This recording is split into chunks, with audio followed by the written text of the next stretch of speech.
자, 진행을 합니다. 20번요. 채권자 대위권 작년에 떴습니다. 올해 바로 안 뜹니다. 그죠? 다만 느낌은 가세요. 채권자 대위권 단어 그대로 보죠. 채권자가 채무자의 권리를 대신 행사하는 겁니다. 자, 그러면 일단 우리가 채권과 물권의 가장 큰 번째 특징이 뭐죠? 물권은 누구에게나 주장할 수 있다, 그죠? 근데 채권자는 뭐요? 누구에게만? 채무자에게만. 채무자에게만 채권 행사할 수 있어요. 따라서 다른 자에게는 자기가 직접 권리를 행사 못하죠. 그래서 항상 뭐요? 채무자 아닌 자에게는 뭐요? 채권자가 어떤 권리 행사하려면 뭐요? 대의해서만 가능합니다. 직접은 안 돼요. 그러니까 뭐요? 우리가 이종매매에서 제1매수인은 매도인을 대의해서만 말소 청구할 수 있을 뿐 직접 뭐요? 제2매수로부터 경제는 등기 직접 말소 청구 못하죠, 그죠? 항상 대의해서만 됩니다. 채권자는 뭐요? 다른 제3자에 대해서는 채무자를 대의해서만, 직접은 절대 안 돼요. 직접은 안 됩니다. 그럼 채권자 대의권이라는 것은 교과서의 414페이지 조문을 보시면은 404조 405조입니다. 404조 1항. 채권자는 자신의 채권을 보존하기 위해서 채무자의 권리를 대신 행사할 수 있다. 다만 한 개. 일신 전속적 권리는 대신 행사 못하죠, 그죠? 그다음 2항. 채권자는 그 채권의 기한이 도래하기 전에는 채권입니다. 원칙은 뭐예요? 채권자가 채권자 대위권을 행사하려면 채권이 변제가 도래해야 됩니다. 기한이 도래하기 전에는 법원의 허가 없이는 전액의 권리 행사 못한다. 그러나 뭐요? 보존행위는 할 수가 있다, 그죠? 그 다음 효과는 405조 1항. 채권자가 전조 제1항의 규정에 따라서 보존행위 위에 권리를 행사할 때는 채무자기를 통지를 해야 되고, 효과 2항. 채무자가 전액의 통지를 받은 후에는 그 권리를 처분하도록 이로써 채권자에게 대하지 못한다. 자, 어떤 게 답이 되는지 볼게요. 채권자가 뭐요? 채무자의 권리를 대신 행사할 수 있죠. 대신 행사할 수 있는 권리이면 뭐요? 권리에는 제한이 없어요. 따라서 일신전속적 권리는 대신 행사 못하죠. 그렇지만 채권자 취소권은 대신 행사할 수 있는 거다, 그죠? 채권자는 자신의 채권을 보존해서 채무자가 제3자에 가지는 채권자 취소권을 대신 행사를 할 수 있다. 즉 일신전속적 권리 빼놓고 뭐요? 대신 할 수 있는 것은 다 행사를 할 수 있습니다. 그다음 3번 느낌을 가지고 애울 필요는 없어요. 이혼을 한 재산분할 청구는 이거는 뭐요? 자기가 독자적으로 청구해야 된다, 그죠? 원칙적으로 대의 못합니다. 그렇지만 그 구체적 내용이 뭐예요? 심판에서 이미 명확하게 확정이 돼버리죠. 그때는 대의 행사를 할 수 있다, 그죠? 네. 그다음 3번 채무자가 자신의 제3자의 권리를 이미 행사를 했다. 즉 채무자가 뭐예요? 자신의 권리를 스스로 행사치 아니한 경우만 대의할 수 있습니다. 또 채무자가 뭐예요? 이미 권리 행사한 경우는 그 권리 행사가 불합리하더라도는 못해요. 행사할 수 없다. 이게 특징입니다. 그다음 변제기가 도래하기 전에도 그죠? 변제기가 도래하기 전에도 뭐예요? 원칙적으로 변제기가 도래하기 전은 채권자 제2권 행사 못하죠. 하려면 법원의 허가가 있어야 됩니다. 그렇지만 뭐예요? 보존행위 할 수 있죠. 따라서 피대의 채권의 시효 중단을 위해서 시효 중단 밑줄 보시면 되죠. 시효 중단 행위는 보존행위 맞죠, 그죠? 따라서 이와 같은 행위는 기한 도래 전에도 할 수 있다. 따라서 중단 행위는 뭐예요? 보존행위는 기한 도래 전에도 할 수 있다. 그런 경우가 아니면 뭐예요? 변제가 도래해야만 채권자 대위권을 행사할 수 있다. 그 전에 하려면 법원의 허가를 받아야 됩니다. 그 다음 원칙적으로 뭐예요? 채무자의 책임재산을 보존하기 위해서 인정되는 제도이기 때문에 채권자 대위권 행사하면 채무자가 자력이 없어야 돼요. 그런데 예외적으로 뭐예요? 채권자가 채무자에서 뭐예요? 이전 등기 청구 등 특정 채권을 가지며 그 채권을 보존하기 위해서 뭐예요? 그때는 채무자의 무자력이 필요 없어요. 원칙적으로는 채무자의 무자력을 요건으로 하지만 여하튼 이전 등기 청구권도 뭐예요? 특정 채권 보존을 해서 채권자 대위권 행사를 하는 경우에는 그때는 무자력일 필요가 없다. 그래서 우리 시험 시간에 이렇게 예를 들었어요.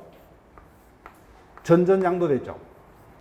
우리 아직까지 뭐요? 매수인인데 등기 안 했다, 그죠? 소유권 취득 못했죠. 그 상태에서 되게 미등기 전매했다, 그죠? 미등기 전매. 그러면 아직까지 전득자 병도 소유권 취득 못했죠. 이자는 채권자에 불과하다, 그죠? 그래서 이자는 누구에게만 자신의 권리를 주장할 수 있다? 을에게만. 그 소유권 취득하려면 을이 먼저 뭐요?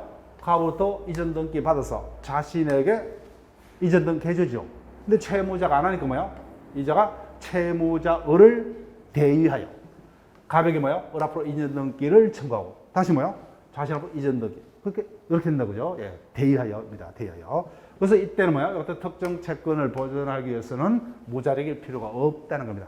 금전 채권이라면 무자력을 요건으로 한다는 거예요. 그 답 정도만 외울게요. 출제 가능성이 바로 장려에 떴기 때문에 출제 가능성 거의 없다. 이렇게 보시면 돼요. 자, 채권자 취소권은 교과 문제집에 있는 건 외울게요. 406조, 407조 펴시고 교과서는 415페이지입니다. 자, 펴두시고 자 볼게요. 채권자 취소권에 관한 설명으로 옳은 것을 모두 고르며 1. 기억 틀리면 안 돼요. 민법 총칙이다, 그죠? 채권자 취소권은 형성권 중에서 반드시 뭐야? 재판으로만 행사죠. 또 상대방의 의사 표시로 틀었습니다. 반드시 재판으로만 행사를 해야 됩니다. 그다음 채권자 취소권은 누구를 상대로? 채무자가 아닙니다.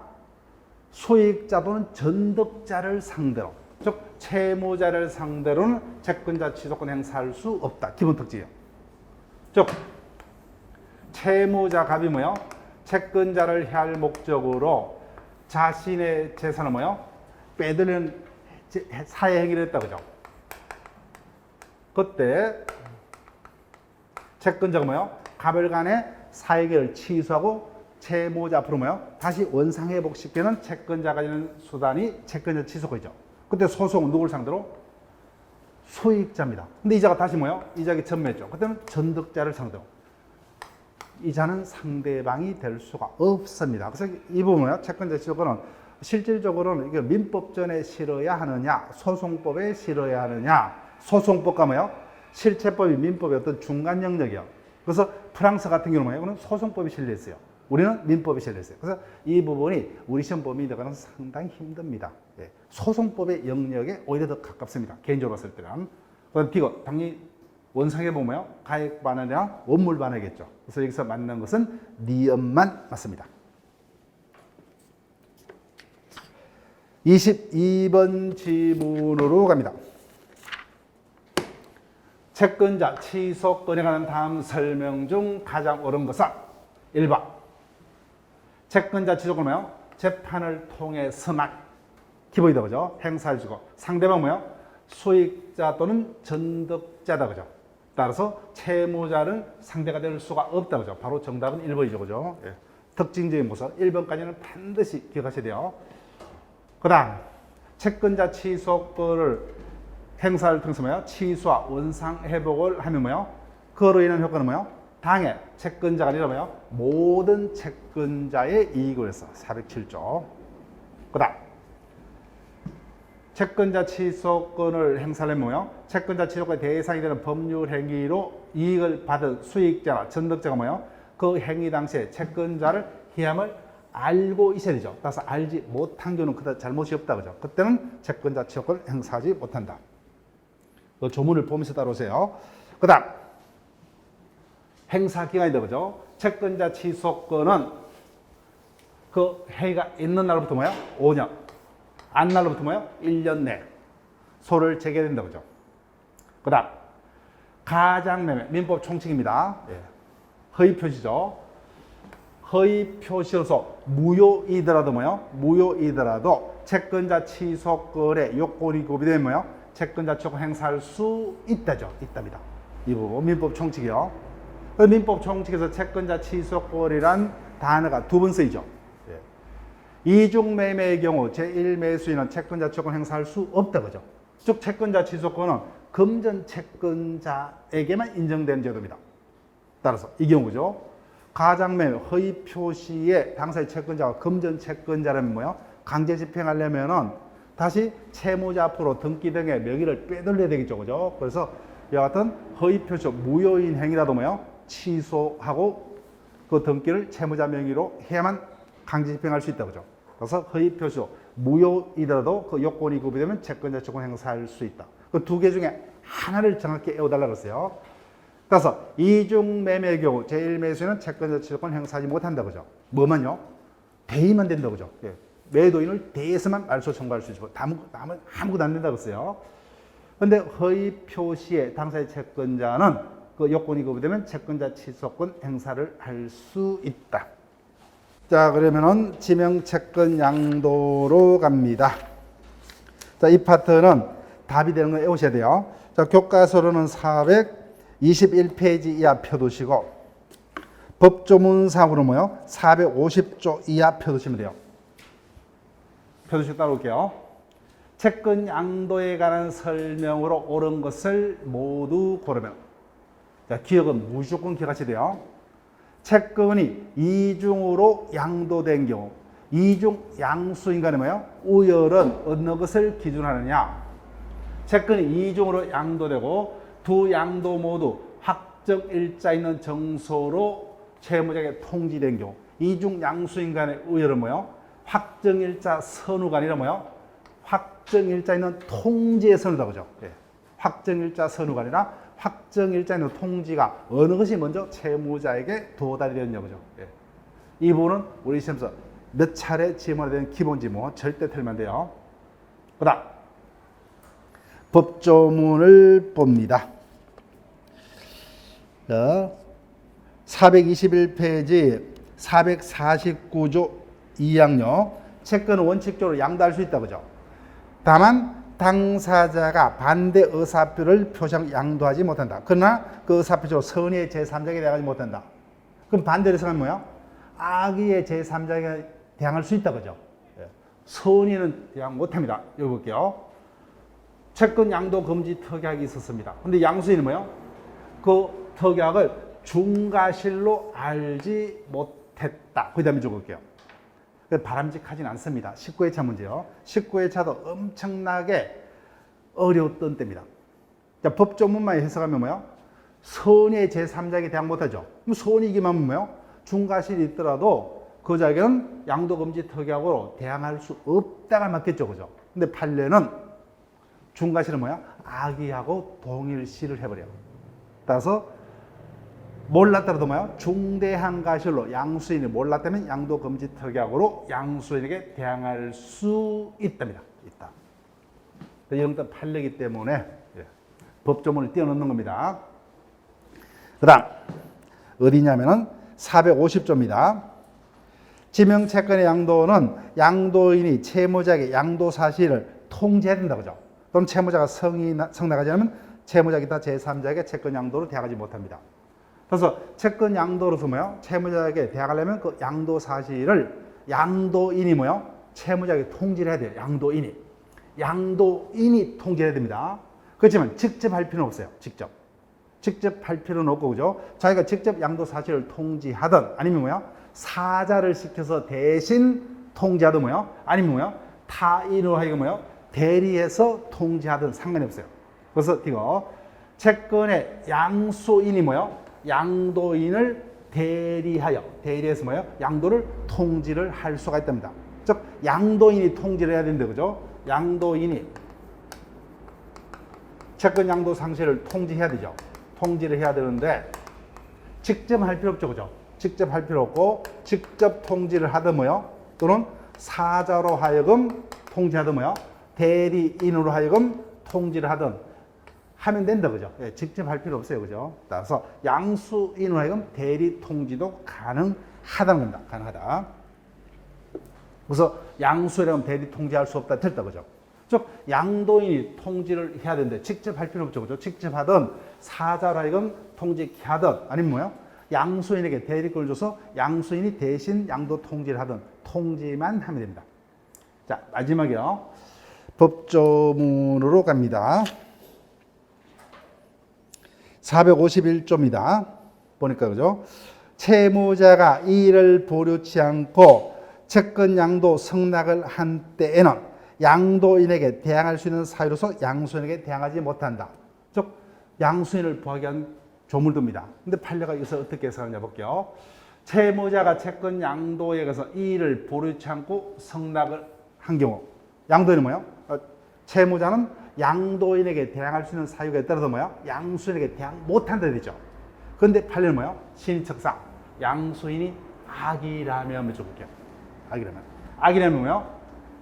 채무의 성납 당시까지 양도인에게 뭐예요? 대항할 수 있는 사유로 양수인에게 대항할 수 있다고 해석을 합니다. 자, 그럼 개인적으로 뭐요? 여기까지 출제된다면 출제자 입장에서는 우리 시험에 틀려달라는 거예요. 네, 틀려달라는 겁니다. 자, 그래서 여기까지는 기억하셔야 돼요.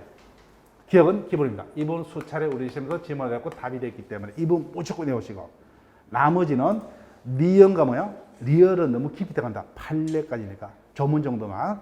근데 티귿 정도는 기억할게요. 채권 양도로서 채무자에게 대항하려면 양도 사실을 채무자에게 통지해야 되죠. 그럼 통지는 뭐야? 직접 할 필요 없다, 그죠? 네.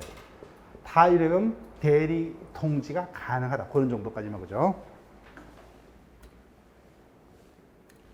그 다음, 채권 양도와 채무 인수에 관한 지문입니다. 자, 조문도 계속 펴두시고, 그래서 423페이지 정도로 일단 교과서를 펴두시면 돼요. 법조문상으로는 453조. 네. 이해합니다. 자, 볼게요. 채권 양도와 채무 인수에 관한 설명으로 옳은 것은 1번 지명 채권의 양수인이 채권 양도 효력을 채무자 위의 제3자에게 대항하려면, 자, 체크할게요. 채무자 위의 제3자에게 대항하려면 채무자에 대한 통지 또는 채무자의 성낙만 있으면 된다. 됐어요. 자, 몇 조로 가시냐면 450조로 가볼게요. 교과서는 421페이지입니다. 자, 1항 지명채권의 양도는 양도인이 채무자에게 통지하거나 채무자가 성낙치 않으면 채무자 기타 제3자에 대항하지 못한다, 그죠? 즉 양도 사실 양도인이 통지해야 됩니다. 다만 직접 통지할 필요 없고 대리케 할 수도 있다. 2항 전항의 통지나 성낙은 확정일자 있는 정서에 의하지 아니냐면 미적을게요. 채무자 이의 제3자에게 대항하지 못한다. 따라서 뭐예요? 단순히 채무자에게만 뭐예요? 대항하려면 구두 통지 등으로 충분합니다. 근데 채무자 아닌 뭐예요? 제3자에게 대항하려면 뭐예요? 확정일자 있는 정서에서 통지가 있어야 되죠. 그죠? 네, 그 질문입니다. 네, 틀렸고. 그 다음 2번 양도인이 채무자에게 채권 양도를 통지했더라도 채무자의 동의를 얻으면 처리할 수 있다.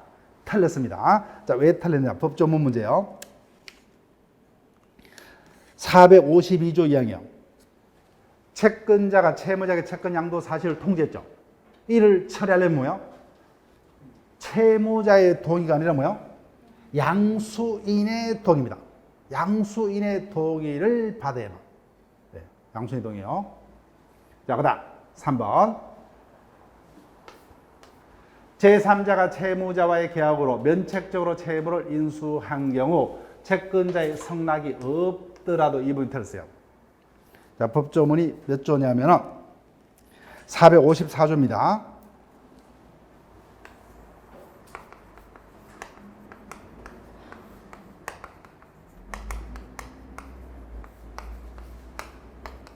채무자와 뭐요? 인수인사의 계약으로 채무자의 채무를 뭐요? 이자가 인수해서 이자의 채무는 소멸시킨다, 그죠? 소멸시키고 자신이 채무자의 채무를 인수해서 채권자에게 책임을 지기로 한 을과 병사의 계약입니다. 근데 문제는 내가 채권자입니다. 이자는 돈이 있다, 그죠? 이자는 돈이 없다, 그죠?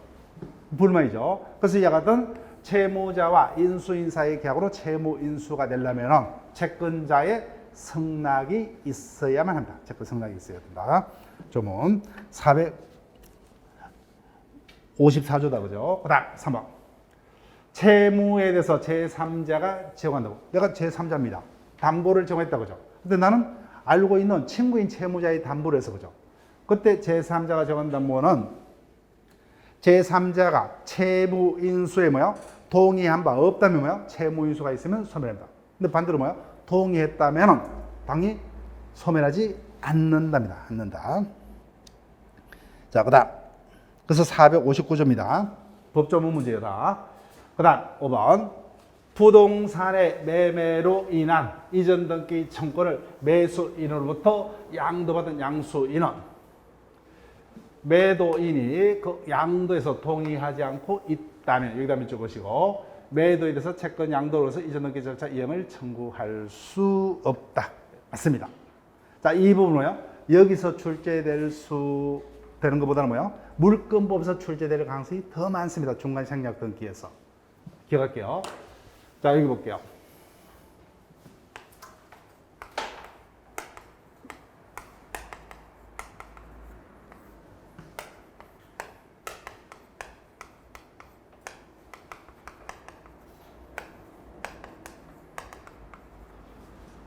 자, 갑이 을이 갑으로부터 토지를 매수해서 그 매수한 토지를 벽에 다시 팝니다. 정상적으로 뭐요? 자신 이전 등기하고 다시 이전 등기로 넘겨줘야 되겠죠. 근데 쏙 빠지고 뭐요? 바로 직접 등기를 넘긴다 거죠. 이를 중간 생략 등기.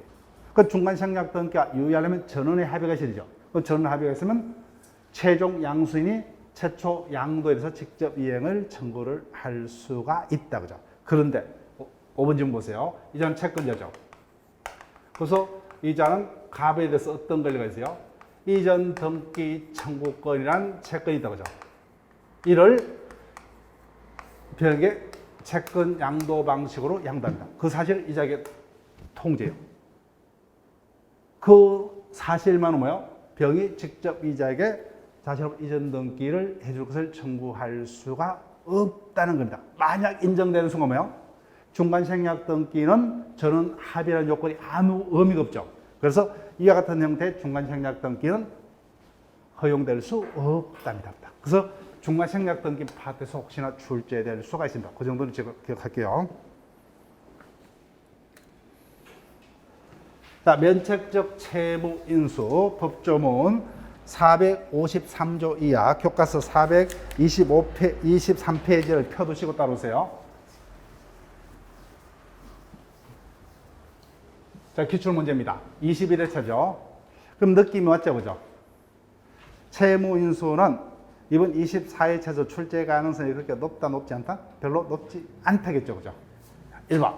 인수인. 인수인은 뭐예요? 채무자의 채무를 인수한다, 그죠? 그래서 기존 채무자보다 지가 더 열악할 수는 없죠, 그죠? 그래서 인수인은 전 채무자의 항변 사유로서 채권자에게 대항할 수 있다. 바로 정답 1번이에요. 그 다음 2번 앞에서 한번 봤다 그죠? 전 채무자 친구입니다. 그래서 내가 보정을 썼어요. 보정이나 제3자가 제공한 담보는 원칙적으로 뭐예요? 인수인은 내가 모르는 사람이에요. 그러면 채무인수가 있으면 원칙적으로 소멸한다죠. 다만 채무인수의 동의가 있는 것들은 소멸하지 않는다. 459조입니다. 그 다음 3번. 채무인수는 채무자에게 불리한 것이 아니므로 이해관계가 없는 제3자도 민주 것이면 되죠. 제3자도 채무자의 의사에 반해서 인수할 수 있다. 익숙한 지문이다. 그죠? 이해관계가 있는 제3자는 채무자의 의사에 반해서 인수할 수가 있지만 이해관계 없는 제3자는 채무자의 의사에 반해서는 채무를 인수하지 못한다. 자, 3번 지문 보세요. 이 지문은 채무 인수 파트에서 우리가 기억해야 될 답이 될 수 있는요. 자, 4번. 제3자와 채무자 사이에 계약한 채무 인수를 채권자가 승낙을 한 경우, 채권자가 승낙을 한 경우도 밑줄 그시면 되죠. 당사자 임의로 인수 의사를 철회할 수 있다. 틀렸습니다. 자, 인수 파트에서 다시 문제가 된다면요. 456조를 답을 할 가능성이 많습니다. 자, 우리가 일단 알고 있는 지식을 활용해 볼게요. 철회는 언제까지만 가능합니까? 효력 발생 전까지만, 그죠? 따라서 효력 발생 이후에는 철회라는 단어 자체가 성립할 수가 없습니다. 그러면 채무자와 인수인 사이의 채무 인수 계약은 언제 효력이 생깁니까? 채권자가 승낙을 하면, 그죠? 그러면 우리가 그 조문을 보기 전에도 뭐예요? 철회 변경은 언제까지만? 효력 발생 전까지. 즉, 채권자가 승낙을 하기 전까지만 철회 변경이 가능합니다. 이미 승낙했다면 뭐예요? 이미 효력이 발생했기 때문에 철회라는 단어 자체가 있을 수 없어요. 그죠? 그래서 이 지문 기억하시고 5번 지문은 익숙한 지문이다. 그죠? 그래서 제3자가 채무자의 계약으로 채무를 인수한 경우 채권자가 성납하면 뭐야? 그때부터가 아니라 인수 계약한 대로 뭐야? 소급해서 채무 소득이 발생을 한다. 그죠? 네, 457조입니다. 다만 제3자의 권리는 하지 못한다. 자, 지금부터 변제에 관한 지문들이 진행이 됩니다. 자, 교과서는 여러분들이 425페이지 이하 쭉 펴두시고 그 조문을 펴두시고 따르시면 돼요. 변제에 관한 설명으로 옳은 것은 임의대의하고 법정대의는 우리 시험에서 언젠가는 답이 될 겁니다. 자, 그러면 여러분들이 교과서는 428페이지입니다. 428페이지. 480조와 481조를 펴두시고 1번 480조요. 변제할 정당한 이익이 없는 자 체크할게요. 법적으로 뭐요? 변제할 정당한 이익이 없는 자가 대신 변제했다고 하죠. 그때 변제로서 채권자를 대의하려면 변제와 동시에 뭐요? 채권자의 성낙이 있어야 합니다. 그러니까 채권자의 성낙이 없다고 들었어요. 480조. 반대로 뭐요? 481조 법정대의. 변제할 정당한 이익이 있는 자가 대신 변제했다고 하죠. 그때는 변제와 동시에 당연히 채권자를 대의합니다. 그래서 임의대의와 법정대의의 요건이 다르다고 하죠. 즉 1번 지문 임의대의는 뭐요? 변제와 동시에 뭐요? 채권자의 성낙을 얻어야만 채권자를 대의할 수 있다고 하죠. 네, 들었습니다. 그다음 2번 470조입니다. 채권의 준점유자에 대한 변제. 채권의 준점유자의 변제가 유효하려면 뭐요? 변제자가 설이 무과실이어야 한다고 하죠. 네, 정답 2번입니다. 그다음 법정 변제 충당은 누구의 이익을 기준으로요? 채무자의 이익을 기준으로 순서를 정한다고 하죠. 채무자에게 이익이 많은 순서대로 충당의 순서를 정합니다. 그 다음 4번 질문요. 채권의 준점유자라 하면 뭐요? 변제받을 권한이 없음에도 불구하고 변제받을 권한이 있는 자로 보이는 자들을 통틀어서 말한다고 하죠. 그래서 채권 정서를 가지고 있는 자, 그죠? 또는 위조한 영수증을 가지고 있는 자, 또는 채권자의 뭐요? 대리로 행사를 하는 자, 이런 자들이 채권의 준점유자에 해당하더라고요. 그죠? 그 다음 5번. 이 부분은 우리 시험에서 2번 질문을 했어요. 그럼 다시 뭐요? 또 반복될 수가 있습니다. 463조입니다. 교과서는 426페이지 있어요. 즉 채무자가 뭐요? 자신 소유 물건이 아닌 타인의 물건을 변제로 채권자에게 제공했다고 하죠. 이는 유효한 변제가 아닙니다. 무효입니다. 그 유효한 변제물로 바로 터졌다고 하죠. 그때 공평은 뭐요? 무효지만 반환을 청구하려면 뭐요? 다시 유효한 변제를 하지 않으면 그 물건의 반환을 청구하지 못한다고 하죠. 그래서 일단 타인의 물건을 변제로 제공한 경우 채무자가 뭐요? 그 물건의 반환을 청구하려면 다시 유효한 변제를 해야만 반환을 청구할 수 있다고 하죠. 채무자만 그죠. 그 채무자는 그렇게 적으시면 밑줄 끄시면 돼요. 채무자는 463조의 채무자는. 그런데 누구도 그죠. 누구도 반환을 청구할 수 없다 틀렸어요. 타인 소유 물건을 변제로 제공했기 때문에 그 물건의 진정한 소유자는 뭐요? 소유권에게서 당연히 반환 청구할 수 있죠. 그죠? 근데 채무자는 반환을 청구하려면 다시 유효한 변제를 해야만 반환을 청구할 수 있답니다. 그 점은 기억하시고. 자, 그 다음 27번으로 갑니다. 조문 문제입니다. 쭉 여러분들이 426페이지에 실려있는 조문들을 쭉 문제로 한 겁니다. 1번 특정물의 인도가 채권의 목적인 때는 뭐요? 채무자는 채권 발생 당시의 현상대로가 아니라 뭐요? 이행기의 현상대로다 그죠? 이행기의 현상대로 그 물건을 인도를 해야 됩니다. 이행기 현상대로 462조입니다. 그 다음 2번 또 뜻죠 그죠? 463조 채무의 변제로 타인의 물건을 인도한 채무자는 그죠? 그 물건의 반환을 청구하려면 뭐요? 다시 유효한 변제를 해야 되죠. 다시 유효한 변제를 하지 않으면 그 반환을 청구하지 못한다. 이런 지문은 있을 수 없죠. 그죠? 그래서 채권자에게 손해를 배상하고 반환 청구할 수 있다. 틀렸다. 그죠? 다시 유효한 변제를 해야만 반환을 청구할 수 있다. 그죠? 463조. 그 다음 3번 개념을 묻습니다. 채무자가 채권자의 성납 없이 거기다 적을게요. 성납 없이 본래 채무액에 가름하여 동일 가치의 물건으로 대신 급여한다는 변제의 효력이 있다. 이를 대물변제라 합니다. 대물변제. 근데 대물변제는 뭐예요? 계약이에요. 본래 급부에 가름해서 뭐예요? 다른 물건을 급부하면서 본래 채무를 소멸시키려면 뭐예요? 채무자하고 뭐예요? 채권자하고 뭐예요? 합의가 있어야 됩니다. 그래서 채권자의 성낙 없이 들었다 그죠? 채권자의 성낙을 얻었어. 이렇게 됩니다. 계약이기 때문에. 그 다음 4번 특정물의 인도가 뭐예요? 급부의 목적인데 변제 장소가 어디냐고 외워달라고 그랬죠. 그죠? 467조입니다. 채무의 성질 또는 당사자 의사표시로 변제 장소를 정하지 않도록 뭐예요? 특정물의 인도는 채권자의 현 주소지가 아니라 뭐예요? 채권 성립 당시에 그 물건이 있던 장소다. 그죠? 채권자의 현 주소지가 변제 장소가 되는 것은 뭐예요? 불특정물의 인도가 채권의 목적인 경우다. 그죠? 불특정물의 인도가 채권의 목적인 경우입니다. 자, 그 다음에 마지막에 법률상의 이해관계가 있는 제3자는 채무자의 의사에 반해서도 변제할 수 있다. 맞죠? 그죠? 이해관계가 없는 제3자는 채무자의 의사에 반해서는 변제하지 못한다. 28번으로 갑니다. 460조입니다. 변제 제공의 방법. 현실 제공이 원칙이다. 그죠?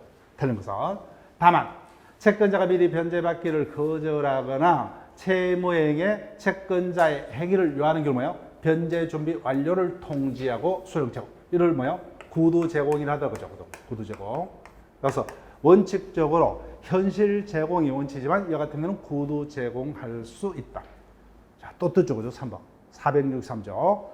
채무의 변제로 타인의 물건을 인도한다면 뭐예요? 채무자는 다시 유효한 변제를 하지 않으면 그 물건의 반환을 청구하지 못한다. 그죠? 그 다음. 이제 반복되죠. 변제 장소입니다. 채무의 성질 또는 당사자 의사표시로 변제 장소를 따로 정하지 않는 특정물의 인도는 뭐예요? 채무의 이행 기간에 뭐예요? 채권 성립 당시에 그 물건이 있던 장소다. 그죠? 불특정 뭐예요? 채권자의 현 주소지가 변제 장소가 되죠. 그래서 정답 3번이고 4번 471조입니다.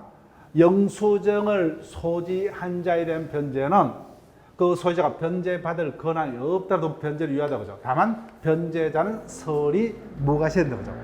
그래서 변제자가 권한 없으면 알았거나 알 수 있는 그러하다. 즉 변제자는 선이고 무과시해야 됩니다. 그 다음 계속이죠. 5번 469조입니다. 채무의 변제는 제3자도 할 수 있다. 다만 이해관계가 없는 제3자는 채무자의 의사에 반해서는 변제하지 못한다. 그죠? 29번으로 갑니다. 변제 충당요. 427페이지 교과서에 그 조문들이 모여 있습니다.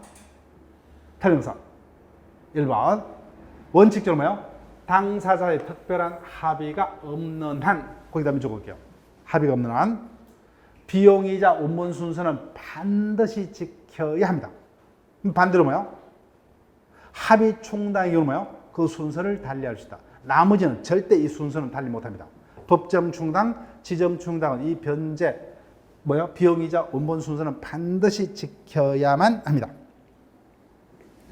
자, 그다음 2번 당사자가 변제 충당할 채무를 지정치 아니하더라도 뭐예요? 법정 충당 채무 중에 이행기가 도래한 거가 도래치 아니한 것이 있으면 이행기가 도래한 채무의 변제 먼저 충당하고. 자, 그러면 3번이 왜 틀렸어요? 합의 충당을 빼놓고 뭐예요? 지정 충당, 법정 충당은 뭐예요? 그 순서를 절대로 뭐예요? 비용이자 원본 순서는 바꾸지 못합니다. 그래서 이 순서는 뭐예요? 지정으로 달리할 수 있다는 거 뭐예요? 틀립니다. 합의를 제하고는 비용이자 원본 순서는 반드시 지켜야만 합니다. 네, 틀렸어요. 자, 그다음 4번. 당사자가 변제 충당할 채무를 지정치 않은 경우 채권 전부에 이행기가 도래했거나 도래치 않았던 뭐요? 채무자에게 변제이익이 많은. 즉 법정 충당은 누구의 이익을 기준으로? 채무자의 이익을 기준으로 순서를 정한다는 거예요. 그래. 5번요. 당사자 변제 충당할 채무를 지정치 않고 재반 조건이 동일하다는 그 채무에 비례해서 각 채무의 변제 충당한다고 하죠. 조문입니다. 그래서 비용이자 원본 순서를 달리할 수 있는 것은 뭐밖에 없어요? 합의 충당. 나머지는 그 순서 반드시 지켜야만 합니다. 자, 이제는 채권 총론의 마지막 문제로 갑니다. 30번요. 틀린 것은 상계 물어볼게요. 상계는 계약입니까? 단독행위요? 단독행위다 그죠? 네, 단독행위 적으시고. 단독행위니까 뭐요? 조건기한을 붙일 수 없답니다. 없다. 채권법 문제 아니에요. 민법 총칙 문제입니다. 이 정도는 출제가 될 수 있습니다. 그 다음 2번도 민법 총칙이죠. 소멸시효 파터. 소멸시효가 완성된 채권이 그 완성되는 뭐예요? 상계할 수 있었다면 뭐예요? 채권자가 상계할 수 있다 그죠. 그 다음 고의 채권이고 고의요. 채무자의 채무가 뭐예요? 고의의 불법 행위로 인한 것인 때는 그 채무는 상계하지 못한다. 네. 피해자를 보호하기 위해서 이런 규정을 둡니다. 그 다음 상계로 인한 효과 발생 시기 상계 의사표시서 각 채무가는 상계의 의사표시서 각 채무는 상계할 수 있는 때에 대등에게 관해서 소멸한 것으로 간주합니다. 그 다음 상계 금지 의사표시가 있더라도 이는 선의 제3자에게 대항하지 못한다. 이런 규정을 둡니다. 자, 지금까지 채권법 총론에서 예상 가능한 문제를 우리가 다뤄봤습니다. 자, 다시 한번 채권법 총론은 일단은 어디서 출제가 될 줄 모릅니다. 그 출제가 뭐예요? 본격적으로 깊이 있게 출제가 된다면은 내가 아무리 공부를 열심히 했더라도 그 부분을 자신을 할 수가 없습니다. 그래서 일단은 가능하면 뭐예요? 문제집에 실려있는 조문 위주의 문제를 외우시고 특히 우리 시험에서 반드시 뭐예요? 채무불이행 관련 387조 채무불이행 성립시기 금전채무의 뭐예요? 특징이라든지 손해배상객의 애정에 관한 제도 그죠?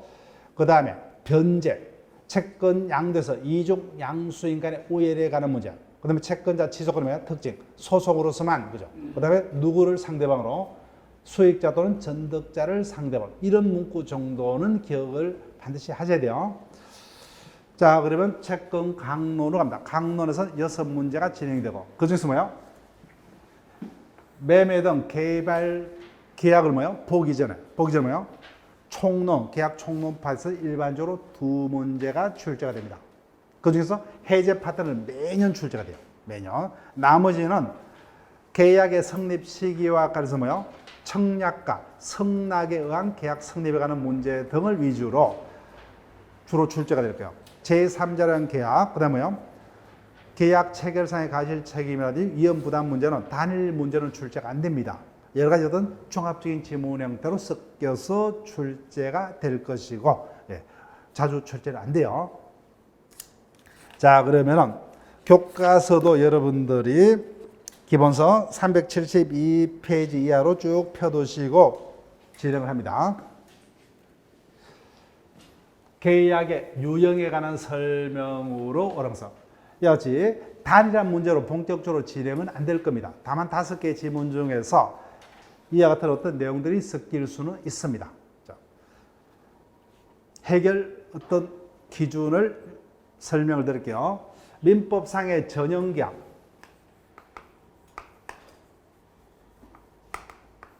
민법전에 뭐요? 실려있는 15가지 종류의 계약을 전형계약이죠. 또는 이름이 떼서 유명계약이라 합니다. 근데 민법전에 실렸지 않는 뭐요? 나머지 계약 유형을 비전형계약 또는 무명계약이라 합니다. 계약은 자유가 원칙이기 때문에 뭐요? 전형계약뿐만 아니라 어떠한 계약의 종류도 자신들이 창설할 수가 있습니다. 근데 전형계약은 일정 기준에서 뭐요? 첫 번째, 쌍무계약과 편무계약으로 나눕니다. 전형계약 중 뭐요? 100% 편무는 정년, 사용대차, 현상강고밖에 없습니다. 100% 편무는. 나머지는 뭐요? 100% 쌍무도 있고 뭐요? 쌍무 편무가 가능한 것도 있습니다. 100% 편무는 이 세 가지밖에 없어요. 그 다음 다시 유상, 무상으로 합니다. 전형계약 15가지 종류 중 뭐요? 100% 무상은 두 가지밖에 없어요. 정려와 사용대차입니다. 나머지는 뭐요? 100% 유상도 있고 대가 유무에 따라서 유무상이 나뉠 수도 있습니다. 그 다음 낙성요물이요.